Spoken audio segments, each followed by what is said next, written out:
1984 को पास हुआ,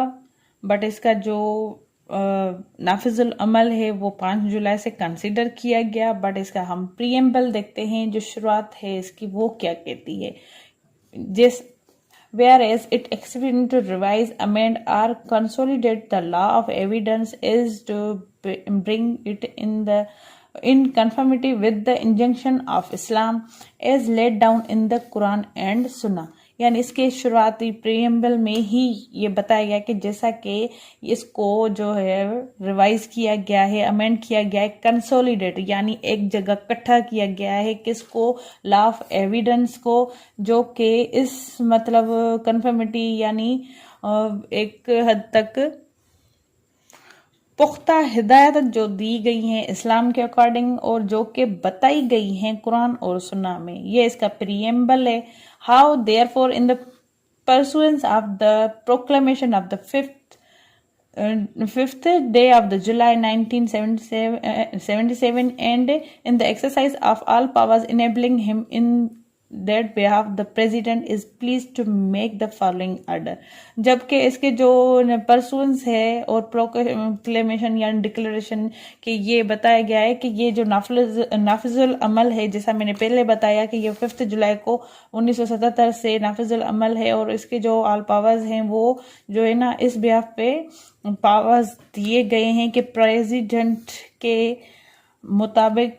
कि ये अकॉर्डिंग टू दीज ऑर्डर्स ये ऐसे यूज होगा, ठीक है, और ये प्रेसिडेंट ने ऐसे बनाए हैं। सही है। अब इसका पार्ट 1 हम देखते हैं, रिलेवेंसी ऑफ फैक्ट, यानी कौन सी चीजें मुताबिकत रखती हैं किसी भी इवेंट में जो कि फैक्ट्स हकीकत हैं उसमें जो है वो लिंक्ड है। रिलेवेंसी ऑफ फैक्ट यानी कोई ऐसा इशू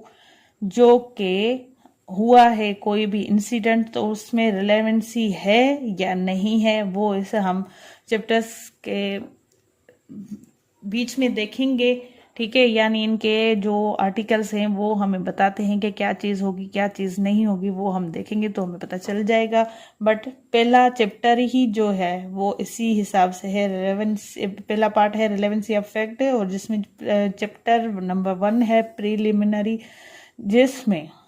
आर्टिकल 1 कहता है शॉर्ट टाइटल एक्सटेंड आर commencement. This order may be called Qanoon Shahadat order 1984। जो ये ऑर्डर आया है इसको कानूनी शहादत ऑर्डर के नाम से जाना जाएगा, यानी इसकी जो पहचान है वो कानूनी शहादत ऑर्डर 1984 के हिसाब से ये जाना जाएगा, ठीक है। It extends to the whole of Pakistan and applies to all judicial proceedings in or before any court, including a court of martial,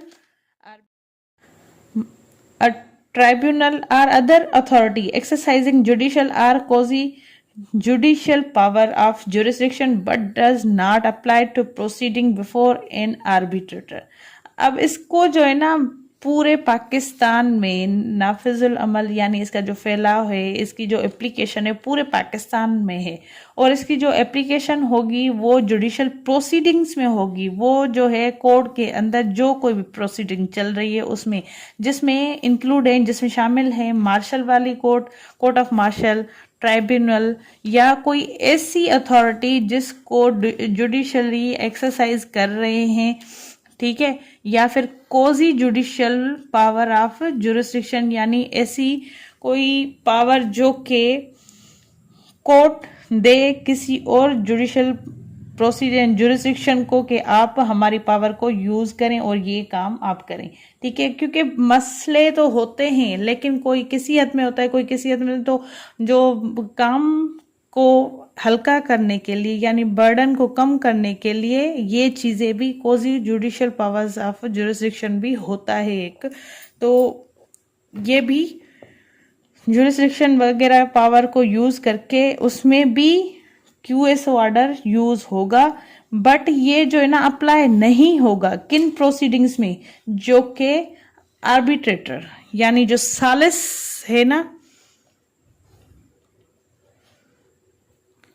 उसके